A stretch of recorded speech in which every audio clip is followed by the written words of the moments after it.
공간복음 제1강을 시작하겠습니다. 마태복음 바로 본서를 들어가기 전에 개론에 대한 부분으로 이렇게 쭉 한번 훑어봤으면 좋겠습니다.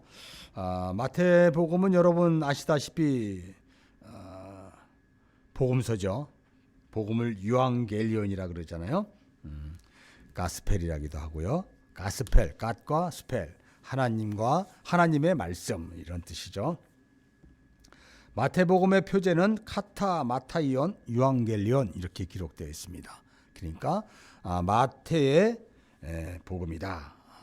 마태에 의한 복음이다. 이렇게 이야기하고 있죠. 마태복음은 특별히 그 서론 부분에서 왜 기록되어 있는가, 마태복음은 어떤 의미를 갖고 기록되어 있는가 우리가 한번 살펴볼 필요가 있습니다. 마태복음은 특별히 아브라함과 다윗의 자손 예수 그리스도의 계보라고 신구약의 성경의 첫 문을 이렇게 열고 있죠.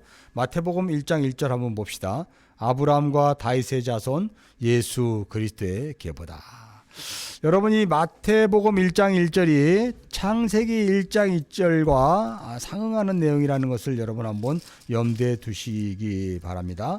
창세기 1장 1절은 태초에 하나님이 천지를 창조하셨다라고 이야기한 것과 마태복음 1장의 신약의 시작으로 말미암아 아브라함과 다윗의 자손 예수 그리스도의 계보다라고 하는 내용이 서로 같은 맥락으로서의 선포적 의미가 있다는 것입니다. 마태복음은 어떤 선포적인 의미가 있습니까? 창세기 1장 1절이 하나님이 태초에 천지를 이렇게 내가 창조했다라고 이야기하는 것이라면, 마태복음은 그 창조로 말미암은 그 창조가 우리가 알다시피 선악과 사건으로 말미암아 훼손됐지 않았습니까? 그래서 하나님께서 그 아담과 하와가 입은 무화과 나무 옷을 벗기고 가죽옷으로 입혀줌으로 인해서 창세기 3장 15절의 여인의 후손에 대한 그런 은혜의 약속 언약을 이야기합니다. 그 은혜 언약에 의해서 이제 구약 성경이 어떻게 메시아가 오게 되었는가를 이렇게 쭉 설명하고 있죠. 그러다가 말라기서가 맞춰감으로 인해서 이 약속이 닫히게 됩니다. 그렇게 암흑의 시대를 보내고 난 후에 갈라디아서 4장 4절에 보면 때가 참에 이런 이야기가 있어요. 여러분, 때가 참에, 갈라디아서 4장 4절에 때가 참에 하나님이 여인의 후손을 보냈다라고 하는 그 내용을 통해서 이제 창세기 3장 15절에 이 하나님의 그 훼손된 창조를 어떻게 다시 회복시킬 것인가를, 여인의 후손을 보낼 텐데 그 여인의 후손이 드디어 때가 참에 왔다라고 하는 내용을 통해서 아브라함과 다윗의 자손 예수 그리스도의 계보다라고 선언적으로 딱 시작을 합니다. 여러분 여기 알다시피 아브라함과 다윗의 자손 예수라는 것은 여러분 너무도 잘 알고 있죠. 예수님이 아브라함의 언약과 다윗의 언약을 통해서 다윗의 줄기로 오시게 되었다는 것이 사실 구약의 내용 전체가 아닙니까? 그러니까 구약 전체 내용을 전부 아우르고 그분 예수가 오셨다라고 말합니다. 그리고 그 뒤에 계보다라고 말하는 이 계보는 족보라고 이야기하죠. 그리고 그분이 그 구약의 하나님의 언약, 여인의 후손으로 오셔서 뱀의 머리를 깨고 인류의 구원의 역사를 이루신 후에 그 뒤로 그분으로 말미암아 이렇게 편입되게 될 그런 그 당신의 아들들, 양자됨들을 이렇게 편입될 것이라는 의미에서 족보, 다윗의 자손, 예수 그리스도의 계보다라고 선언적으로 우리가 기록되어 있는 것을 볼 수 있습니다. 그러므로 말미암아 이 마태복음에 기록된 것은 다른 복음서와는 달리 우리가 팔레스타인에 있는 유대인들에게 기록되어 있는 것이죠. 예수님이 이 마태복음서 중간에 이런 내용이 있습니다. 나는 이방인들에게 보낸 것이 아니라 유대인들에게 보냈다. 보내줬다라고 이야기하는 내용이 있습니다. 예수님이 먼저 유대인들을 위해서 오셨다는 내용이 마태복음에 기록되어 있는 걸로 보아서 마태복음의 주 독자층이 유대인들이었죠. 팔레스타인에 있는 유대인들. 그들이 어떠한 것을 사모하고 있었냐면 그동안 로마의 압제에 의해서 순환을 받고 있었습니다. 말라기서가 끝나고 나서 근 340여 년 동안의 그 암흑 시대 동안에는 굉장히 신구약 암흑기라고 하죠.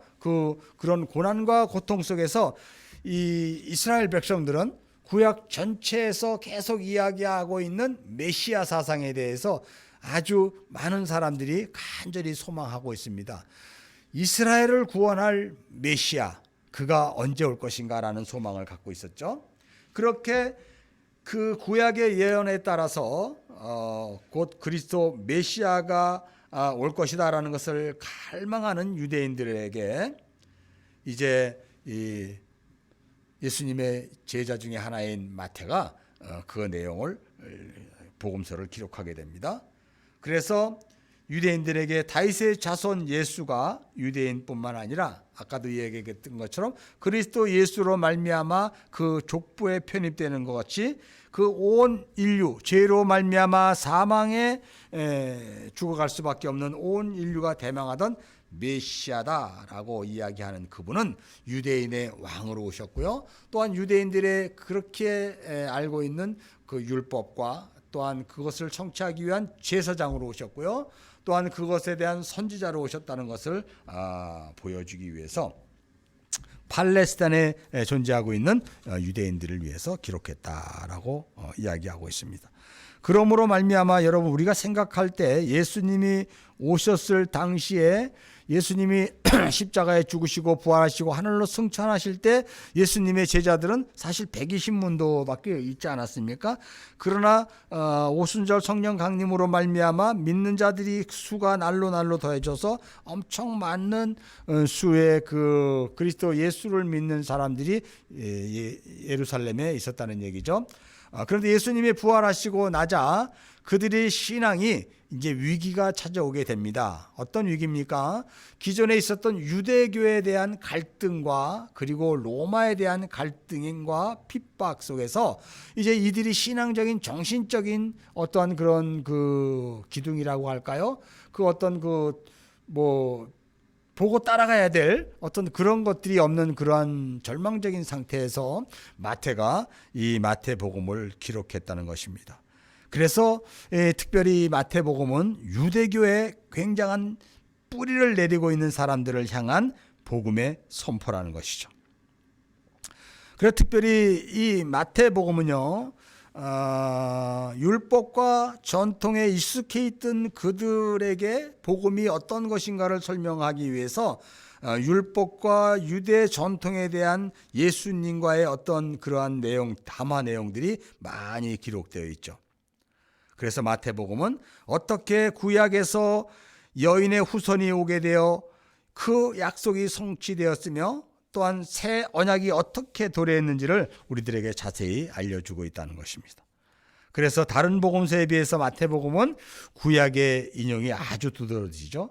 그리고 다른 복음서에 비해서 유대교적인 색채가 아주 강해요.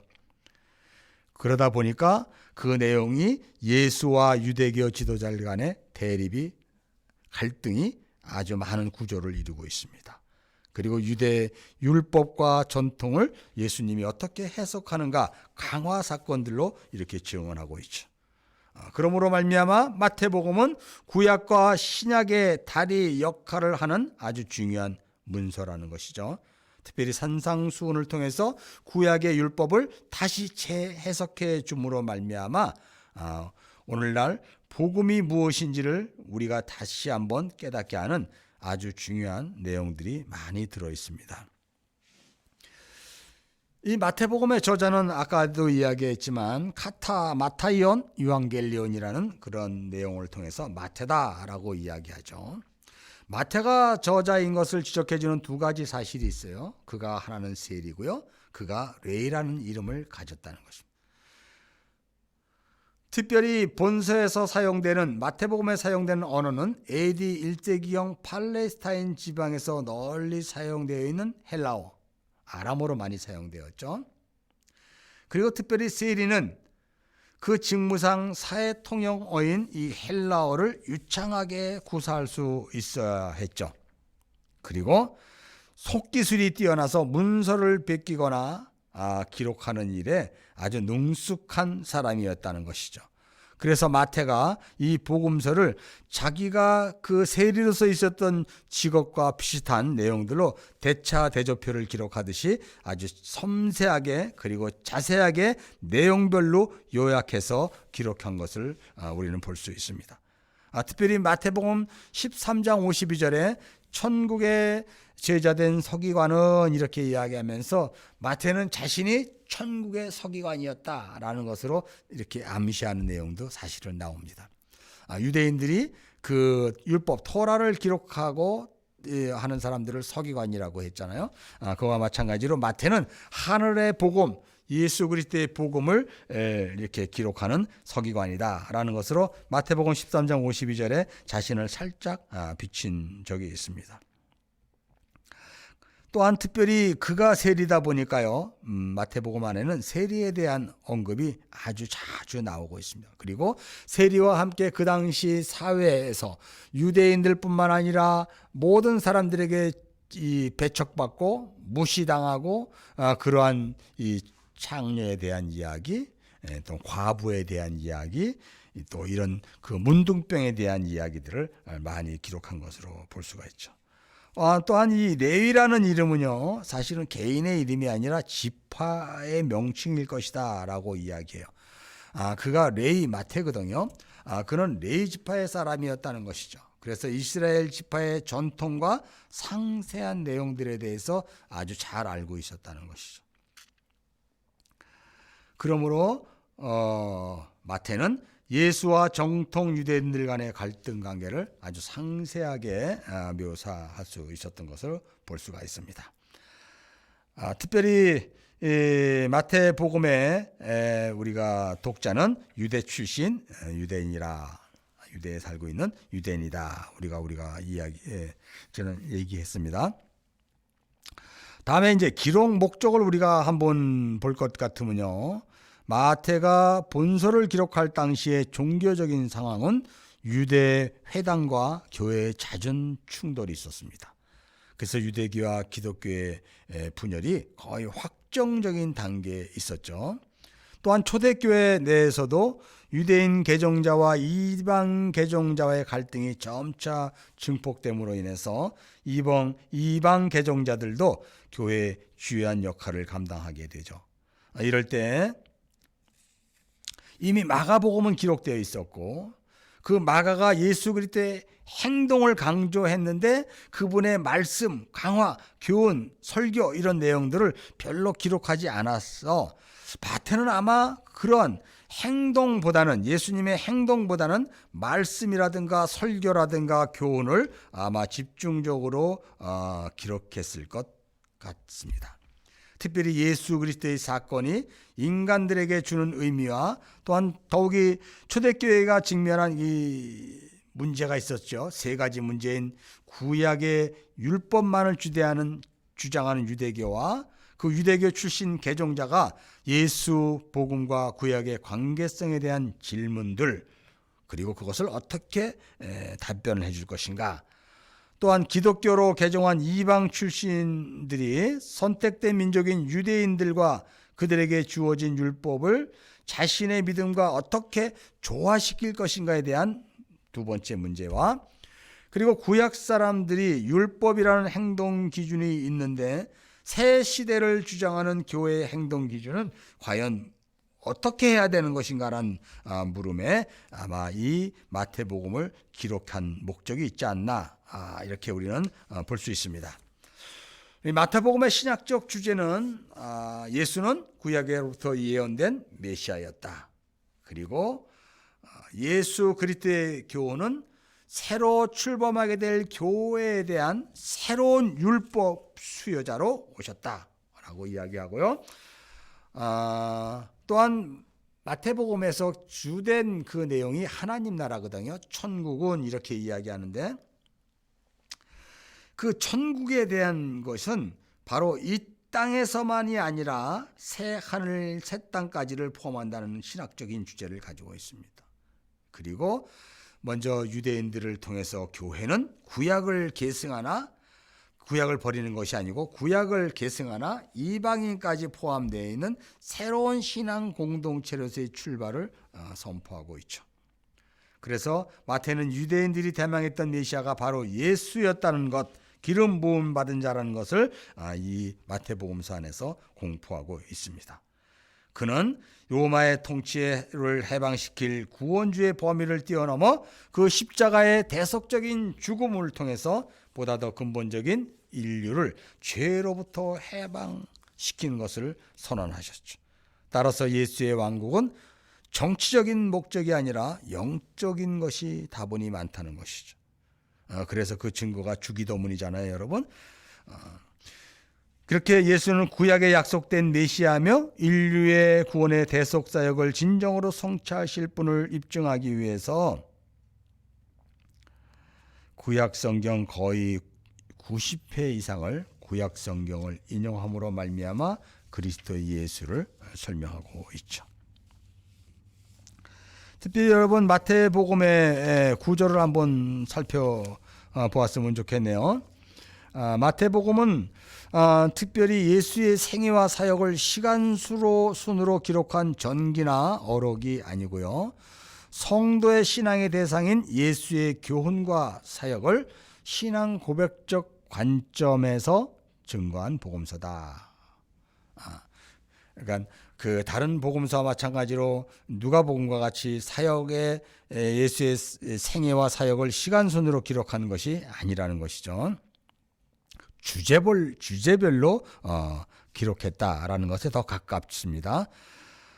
그래서 우리가 주제별로 이렇게 살펴볼 것 같으면요, 예수님의 사역에 독특한 점이 있는데, 마태복음에서는 마태복음 1장서부터 아마 광야에서 사탄에게 시험 받던 이후 예수님의 본격적인 공생애가 이루어질 때까지 마태복음 4장 11절까지를 서론으로 봅니다.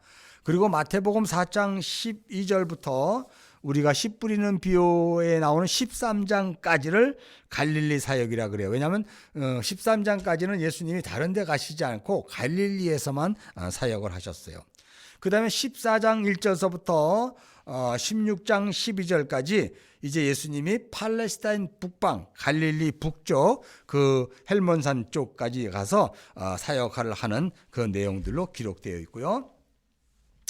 그 다음에 그 사람들이 나를 누구라고 이야기하느냐라고 이야기하는 그 내용의 베드로의 주는 그리스도시요 살아계신 하나님의 아들입니다라는 고백이 이어지자마자 바로 이제 그 사건을 통해서 예수님이 신앙 고백을 통해서 이제 본인이 예루살렘에 올라가 십자가에 죽으시고 부활할 것이라는 것을 예표하기 시작했죠. 그러므로 인해서 이제 바로 그 예루살렘으로 내려오는 그런 여정 가운데서의 사역의 내용이 마태복음 16장 13절부터 20장 34절까지 이렇게 쭉 기록되어 있습니다. 그리고 마태복음 21장 1절서부터 마태복음 25장 마지막 46절까지는 예루살렘에서의 집중적인 사역을 기록하고 있고요. 그 다음에 26장 28절 마지막 장 두 장은 순환과 부활로 기록되어 있습니다. 이렇게 주제별로 이렇게 갈릴리 사역, 팔레스타인 북방 사역, 그리고 예루살렘을 향한 여정에서의 사역, 그리고 예루살렘의 사역, 순환과 부활의 사역 이렇게 구분되는 것은 특별히 예루살렘 방문을 2번 이상 나타나고 있는 요한복음의 내용과 대조를 이루고 있습니다. 그래서 본서는 갈릴리로부터 예루살렘에 이르기까지 지리적 여행기가 분명하게 보여지고 있고요. 예수와 그 제자들은 그 지리적 이동에 따라서 극적으로 내용 스토리가 기사와 표적들이 전개되고 있다는 것을 우리가 볼 수 있습니다. 즉 예수께서 갈릴리 사역을 중심 무대로 했을 때 그 주변에 모인 무리들이 열광을 했죠. 그러나 예수께서 예루살렘에서 사역을 하실 때 유대 지도자들과 부딪히죠. 일촉즉발의 상황이 오게 되고요. 마침내 예수가 순환을 당하게 되는 것을 우리가 볼 수 있는데요.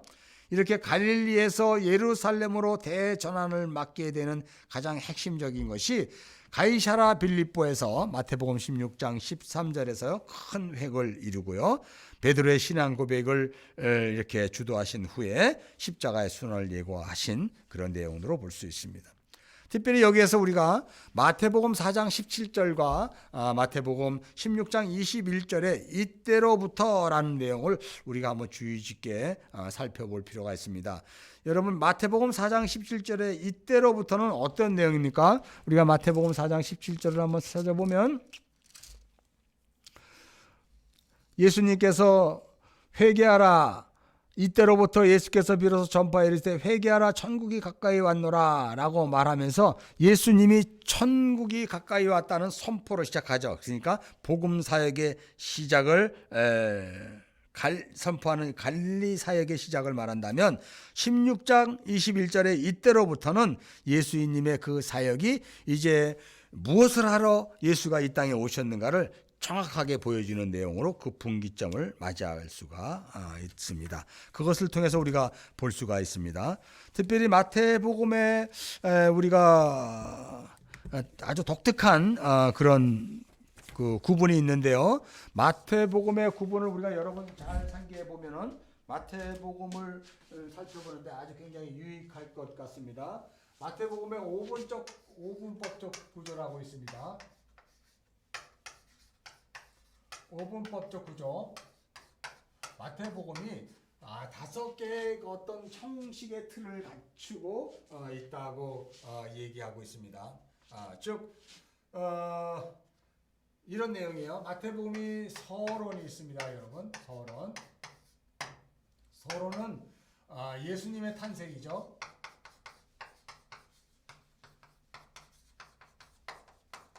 이것이 1장 그리고 2장으로 기록되어 있습니다. 그 다음에 1부가 기록되어 있는데 이 1부가 세례 서론 말고 이제 1부서부터 5부까지 기록되는 독특한 형식을 갖추고 있는 거예요. 무엇이냐면 먼저 기사가 있습니다. 그 다음에 강화가 있습니다. 강화. 또 2부에도 마찬가지로 기사가 있으면 그 다음에 예수님이 강화를 보여주십니다. 3부도 역시 마찬가지로 기사가 있으면 강화가 있습니다. 4부 역시 마찬가지고요. 기사, 강화. 5부도 마찬가지입니다. 기사,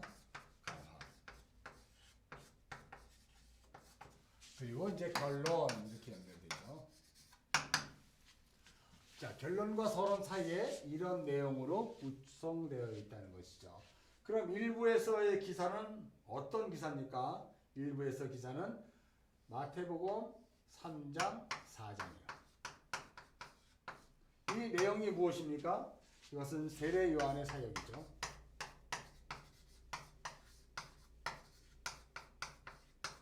세례 요한의 사역, 그리고 공생의 준비. 요 기사가 있은 후에 그 다음에 강화가 있어요. 5장, 6장, 7장. 여러분이 5장, 6장, 7장을 뭐라고 이야기하죠? 산상수훈. 산상보훈이라기도 하죠. 그 다음에 5, 6장 산상수훈이 끝난 다음에 8장, 9장에 기사가 있습니다. 바로 예수님이 산에서 내려오심에 라고 이야기하면서 바로 이제 문둥병자를 고치시고 손 마른 자를 고치시고 귀신을 쫓아내는 이런 기사와 표적이 8장, 9장에 기록되어 있다는 거예요. 자, 그래서 이것은 각종 이적,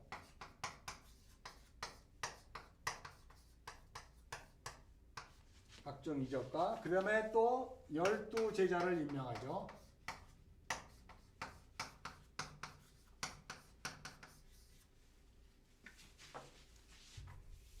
열두 제자입니다.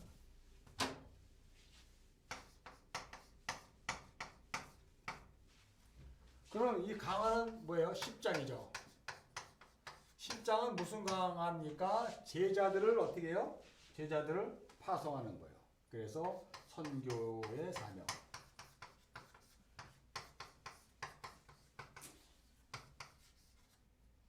가르침. 그래서 제자를 파송합니다.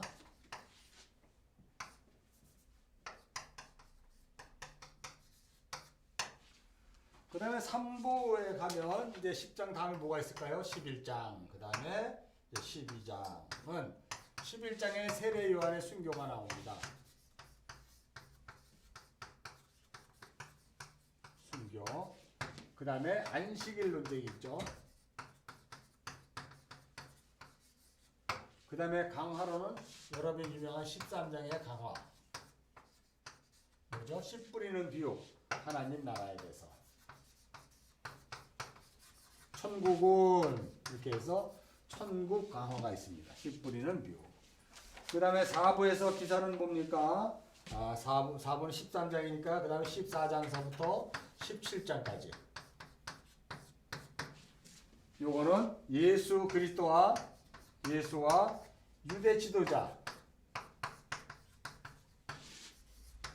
유대 지도자들 간의 충돌 또는 대립이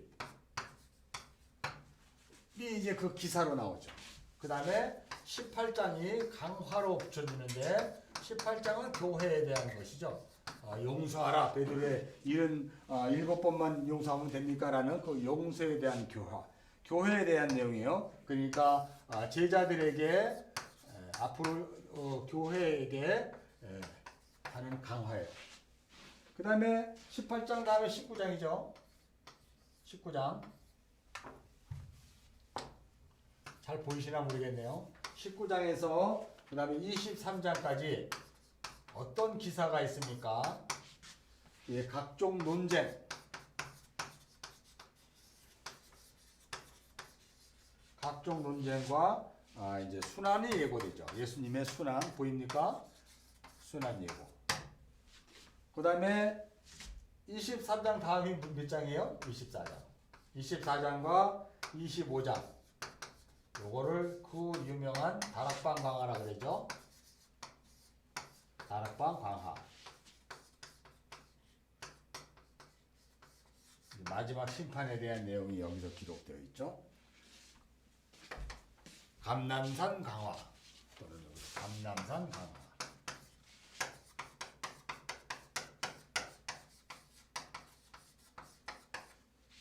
그 다음에 결론으로 이제 26장에서 28장 결론을 하죠. 그래서 예수님의 순환과 부활과 위임 명령.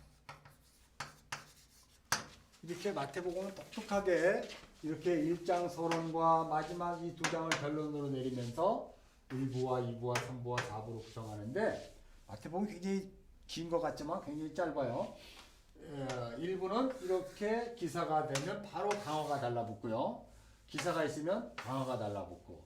그러니까 사실 보면 예수님의 탄생이 있으면 이렇게 기사가 들어간 거예요. 그 다음에 강화가 있으면 그 다음에 기사가 있는 거예요. 또 강화가 있으면 기사가 있고요. 강화가 있으면 기사가 있고, 강화가 있으면 기사가 있고, 강화를 통해서 결론을 도출하는 이런 내용들을 볼 수가 있어요. 그래서 여러분 마태복음의 핵심 주제는 서론, 예수 그리스도의 탄생과 결론, 그리스도의 순환과 십자가에 죽으시고 부활하신과 대유임 목령이 마태복음의 전체 내용이다라는 것을 여러분이 쉽게 아실 수 있어요. 그 외에 다른 내용들은 뭐 부수적으로 우리가 이 탄생과 죽으시고 부활과의 내용들을 우리가 어떻게 연관적으로 볼 수 있는가를 우리가 살펴볼 수가 있죠. 마태복음은 사실은 그래서 내용이 굉장히 아주 수월합니다. 자, 마태복음은 특별히 왕의 복음이라고도 이야기하는데요. 여러분 이렇게 살펴보면 마태복음 1장서부터 요 4장까지를 우리가 왕이 어떻게 출현했는가라고 해서 이제 또 우리가 동방박사를 통해서 헤롯 대왕이 그 헤롯 궁이 소동하는 것을 통해서 왕이 어떻게 오는가라는 왕에 대한 복음인데요. 그거는 뭐 나중에 보도록 하고, 그 다음에 마가복음을 한번 보도록 하겠습니다. 마가복음은 여러분 잘 아시다시피 카타 마르콘 유앙겔리온, 그래서 마가가 지었다라는 얘기를 합니다. 그 마가복음은 특별히 베드로의 제자인 마가가 기록했다는 그 근본적인 자료는 없지만 초대교회의 모든 그 교부들이 마가복음 마가가 지었다는 것으로 아주 일치된 증언을 갖고 있고요. 특별히 골로새서나 디모데후서나 베드로전서에 보면 이 마가에 대한 내용을 통해서 그가 베드로의 제자로서 그 베드로가 예수님을 어째 따라다니면서 있었던 그 내용들을 기록했다고 우리가 볼 수 있습니다. 특별히 마가복음은 주 50년에서 70년경에 아주 일찍 복음서 중에서 가장 일찍 기록된 책으로 우리가 알고 있는데요.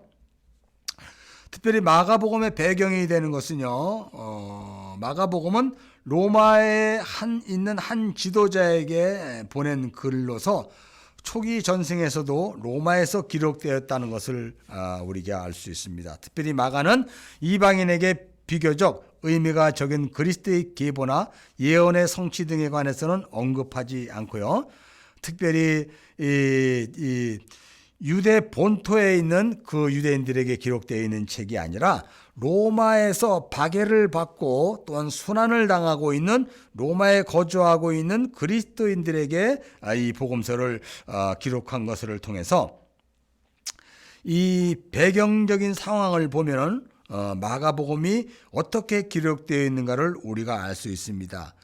특별히 마태복음은 예수님의 기사와 표적과 또는 강화를 통해서 특별히 유대교회 지도자들과의 그 대립을 통해서 율법이 어떻게 또한 잘못 전수되었는가는 이런 어떤 교훈적인 내용이 많이 있는데 비해서 마가복음은 로마에서 지금 네로 황제의 핍박과 또한 그 여러 가지 순환 속에서 있는 이방에서 온 그리스도인들에게 예수가 누구인가를 기록하기 위해서 이런 자세한 내용들을 다 빼버리고 그분이 고난받는 종으로 이 땅에 오셔서 어떻게 구원의 복음을 이루셨는가를 설명하기에 아주 긴박함을 가지고 설명한 책이에요. 그래서 그리스도에 대한 사역과 교훈에 대해서 기록을 남겨둔다라기보다는 역경에 처한 교회를 어떻게 격려하고 위로하고 그리고 그리스도 예수를 붙잡고 나가야 되는가에 초점을 맞췄기 때문에 아주 긴박하고도 간단 명료하게 마가복음을 기록한 것을 볼 수가 있습니다.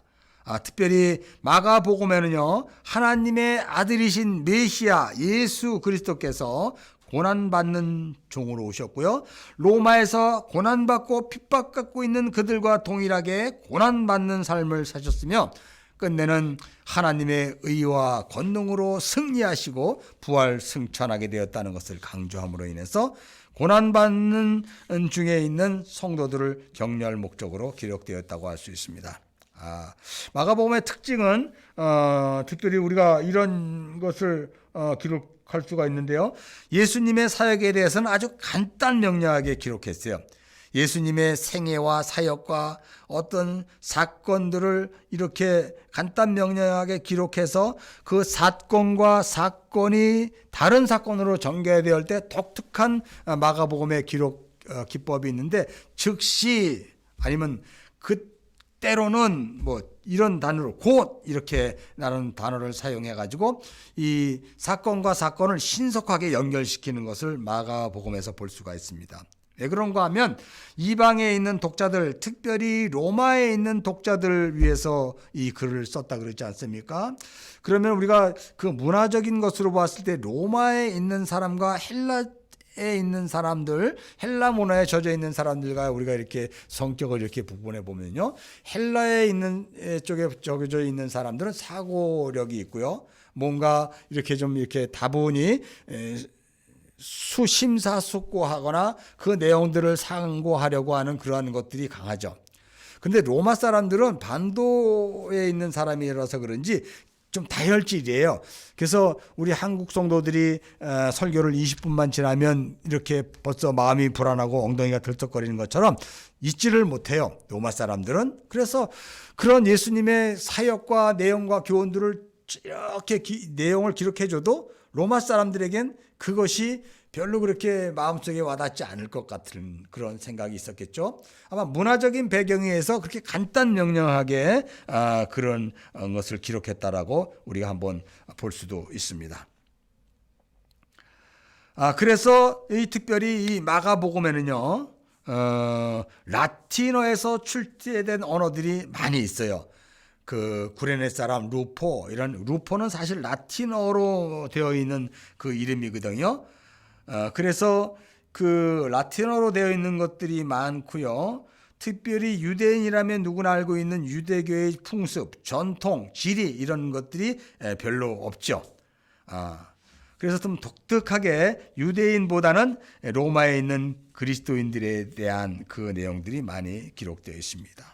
아까도 얘기했지만 사역의 행동을 아주 중요하게 기록한 복음서라서 즉시 그리고라는 말을 마태복음 짧은 16장 가운데 무려 50회나 내용을 사용해서 예수 그리스도의 행동과 사역의 초점이 맞춰져 있다는 거예요. 그만큼 이 행동과 사역에 중시하는 복음서다라는 것을 우리가 한번 또 알 수가 있고요. 특별히 그 마태복음의 언어는 다른 언어보다는 특별히 현재 용법을 많이 사용했다는 거예요. 무려 한 150회나 현재 용법을 사용해서요. 과거의 역사가 현재 일어나듯이 사실적으로 묘사했다는 것이죠. 그래서 어떤 신학자는 마가복음서를 정렬의 삶의 복음서다라고 이야기할 수 있어요. 예수와 그 전도자니 음식 먹을 새도 없이 계속해서 사역하는 내용들, 이런 것들을 우리가 볼 수가 있죠. 자, 특별히 마태복음의 구조를 한번 보면은요, 마태복음의 구조는 이 마태복음보다는 아주 상당히 좀 아주 다르죠. 마가복음 구조요. 자, 우리가 마가복음의 구조는 마태복음의 구조를 여러분들이 상기했던 것처럼 이렇게 강화가 있고 기사가 있고 이런 것으로 붙여진 것이 아니라 마태복음의 구조는 1장 1절에서부터 2장 12절까지 종의 출생, 소주제를 한번 먼저 보죠. 그 다음에 2장 13절서부터 8장 26절까지는 종에 대한 대적, 기적, 대적과 기적 행함. 그 다음에 8장 27절에서 10장 52절까지는요. 종의 가르침. 그 다음에 11장 1절에서 16장 20절까지는 종의 순환. 그리고 승리. 이렇게. 자, 그리고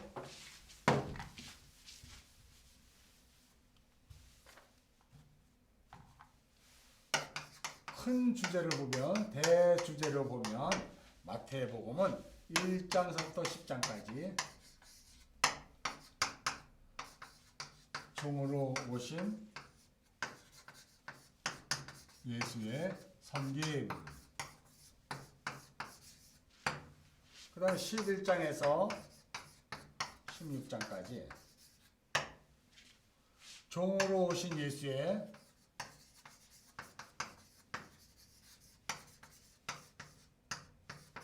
희생.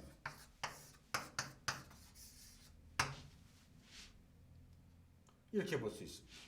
그래서 이 종의 가르침은 우리가 알 수 있듯이 기사와 표적, 말씀과 표적이 이 안에 기록되어 있고요. 종의 순환은 고난과 주고 이렇게 있습니다.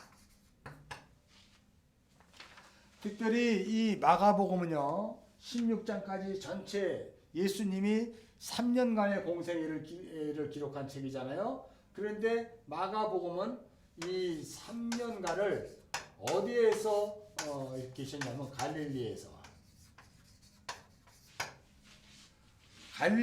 하고 마지막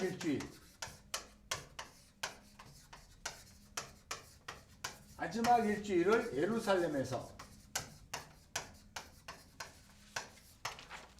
예루살렘에서 기록했는데요. 특별히 이 1장에서부터 10장까지는 사실 갈릴리 사역이고요. 그 다음에 11장에서 16장은 사실은 한 주간의 사역이에요.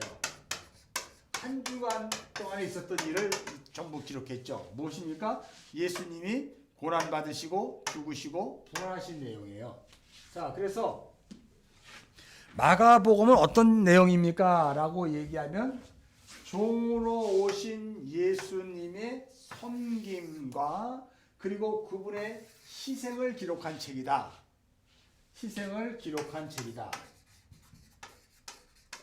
아주 쉽죠? 종으로 오신 예수님의 섬김과 희생을 기록한 책이다. 그게 마가복음이에요. 그래서 마가복음은 특별히 섬김과 희생이라는 단어를 사용해서 종 이렇게 얘기하죠. 하나님의 종으로 오신.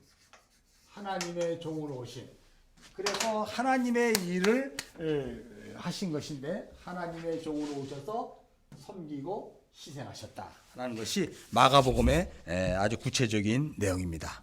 여러분 지금까지 이런 내용들을 통해서 우리가 대략적으로 살펴보았고요. 다음 이 강에는 이제 누가복음의 내용을 한번 보면서 공간복음의 이런 그 내용들을 다시 한번 또 살펴보도록 하겠습니다. 감사합니다.